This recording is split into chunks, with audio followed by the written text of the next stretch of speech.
Kembali lagi di Midnight Live. Mania mana suaranya?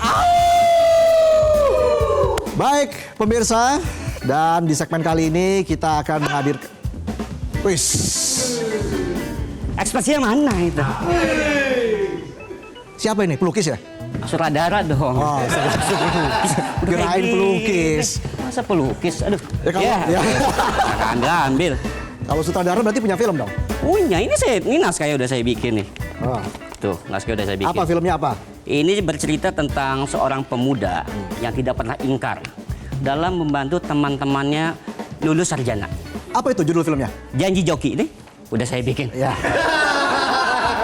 Janji Joni. Nah ini kan versi saya Janji Joki. Ini film budget murah kok, efisien saya. Efisiensi. Efisiensi. Sutradaranya saya, pemainnya saya, editornya saya, kameramen saya. Ya. Semuanya saya pokoknya.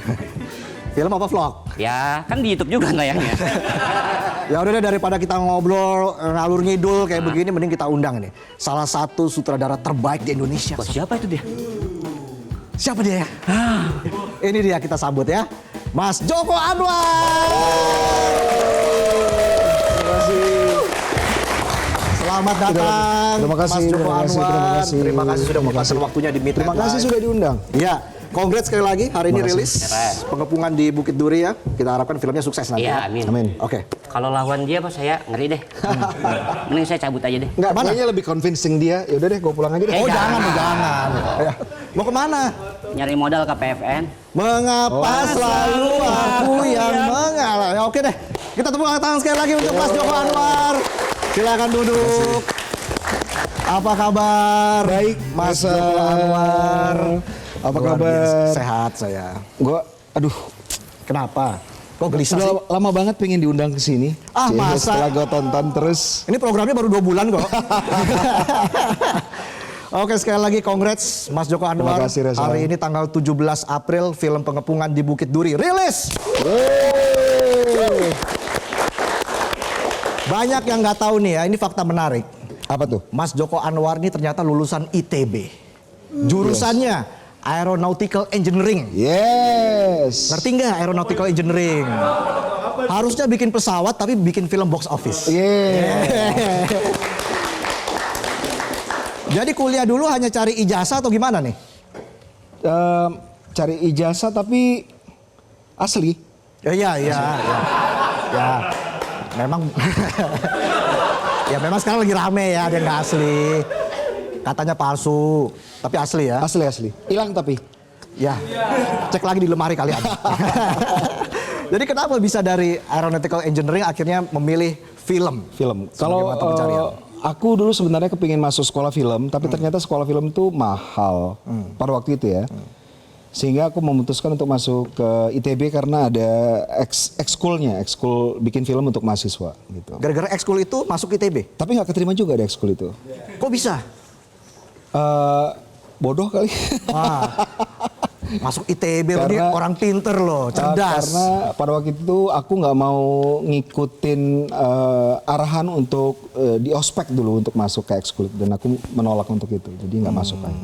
Akhirnya setelah itu, Akhirnya lulus dengan cepat aja. Akhirnya aku melamar ke PH-PH banyak seluruh Indonesia tapi nggak ada kepilih. Akhirnya aku jadi wartawan, ketemu sama orang-orang film dan akhirnya aku berhasil menunjukkan skenario aku ke beberapa orang film gitu. Dan akhirnya masuk ke dunia film setelah itu. wow. Jadi di momen apa itu akhirnya Mas Joko Anwar memutuskan untuk berkarir di dunia film, atau film apa yang membuat Mas Joko Anwar akhirnya seperti ini?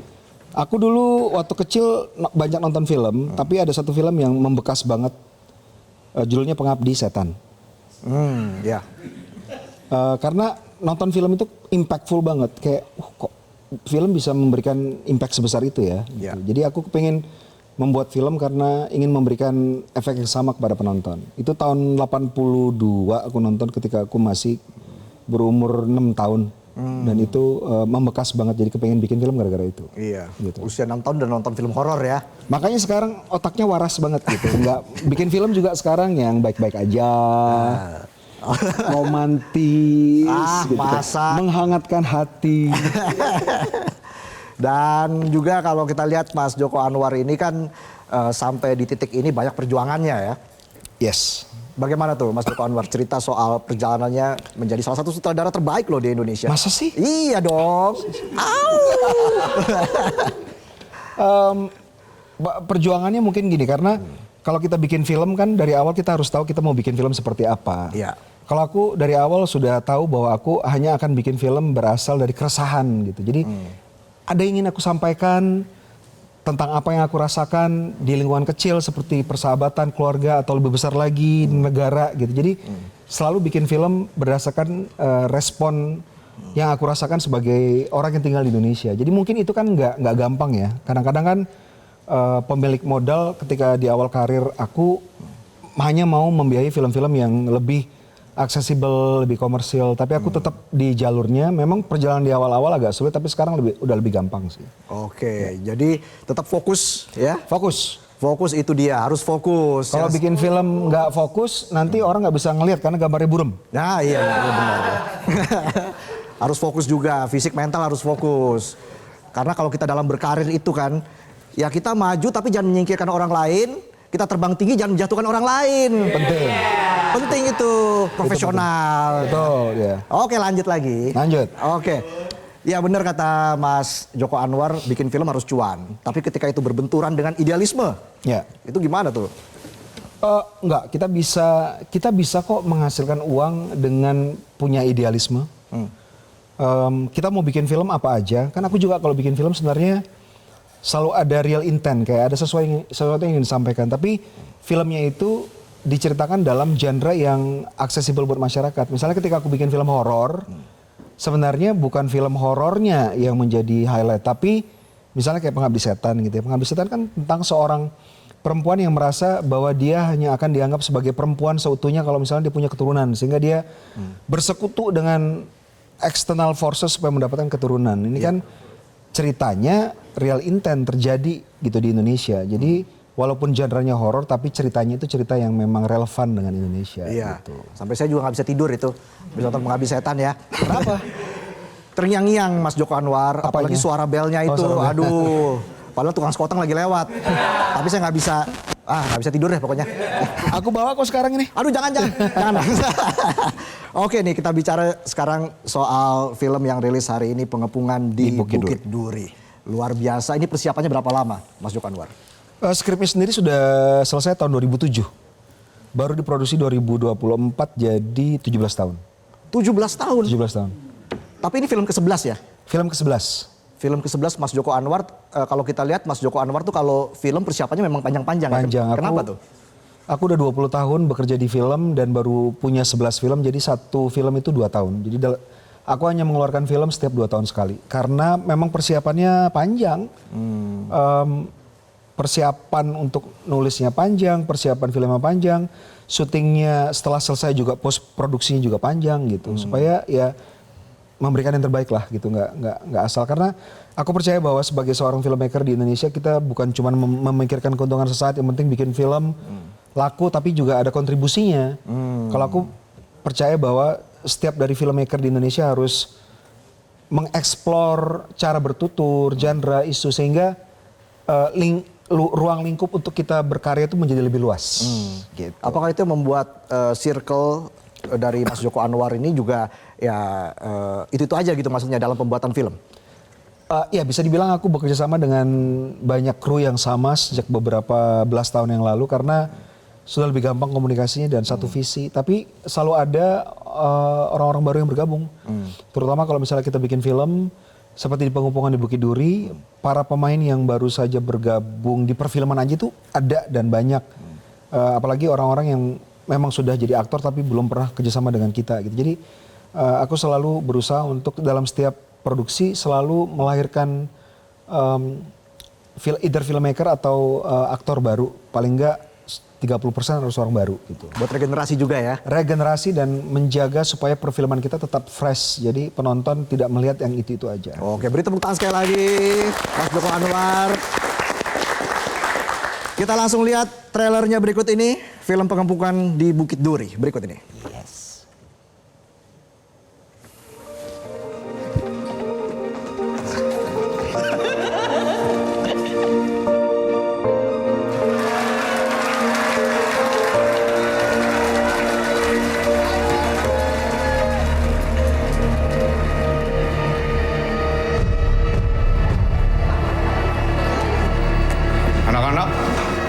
Hari ini sekolah diliburkan. Ada kerusuhan. Dimulai setelah terjadi percekcokan kecil yang kemudian meluas ke seluruh penjuru kota.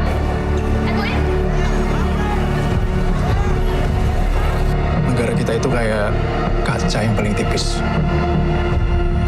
Saudara, seperti yang Anda saksikan, di belakang saat ini keadaannya sangat kacau dan tidak bisa lagi dibedakan.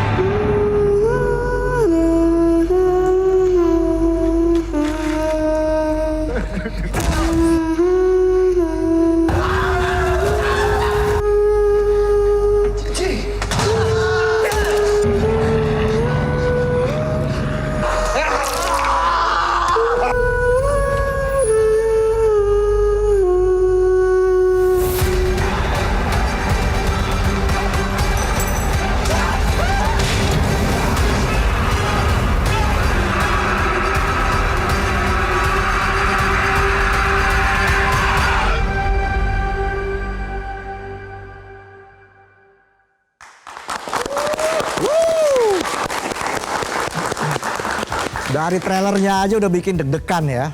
Gimana kalau kita nonton nanti di bioskop ya. Jangan lupa harus saksikan film ini karena katanya seru banget. Ada yang bilang ini film lebih horor dari film horornya Mas Joko Anwar. Gimana itu coba? Tapi ini kan settingnya fiksi. Ya. Inspirasinya dari mana ini? Sampai ada juga yang mengira ini based on true story loh. Kalau terinspirasi dari real life incidents yang pernah terjadi di Indonesia, tapi film ini kita masukkan sebagai peringatan. Jadi kalau misalnya kita nggak berubah, kita tetap intoleran, kita tetap tidak memprioritaskan pendidikan sebagai sesuatu yang sangat penting dalam kehidupan kita berbangsa dan bernegara. Kita tetap tidak aware bahwa ada banyak sekali budaya yang sekarang menggerogoti masa depan kita, termasuk budaya kekerasan, budaya korupsi. Kita akan menuju ke sebuah tempat 2 tahun lagi, tahun 2027 yang ada dalam film ini yang sangat kacau banget gitu. Oke, jadi jangan-jangan tahun 2027 di film ini tahun 2027 digambarkan Indonesia gelap lagi. Ya, Aum. Oh, kurang panjang ya? Nggak. Aum.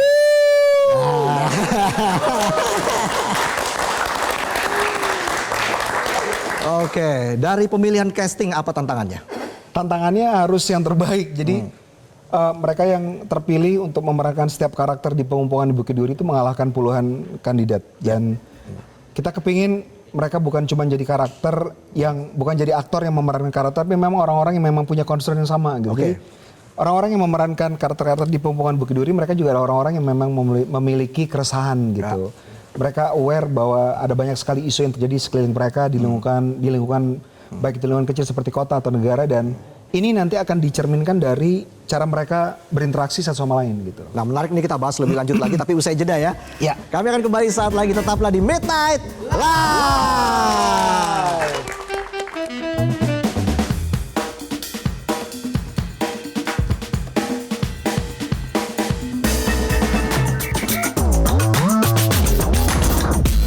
Jelajahi cara baru mendapatkan informasi. Download Metro TV Extend sekarang.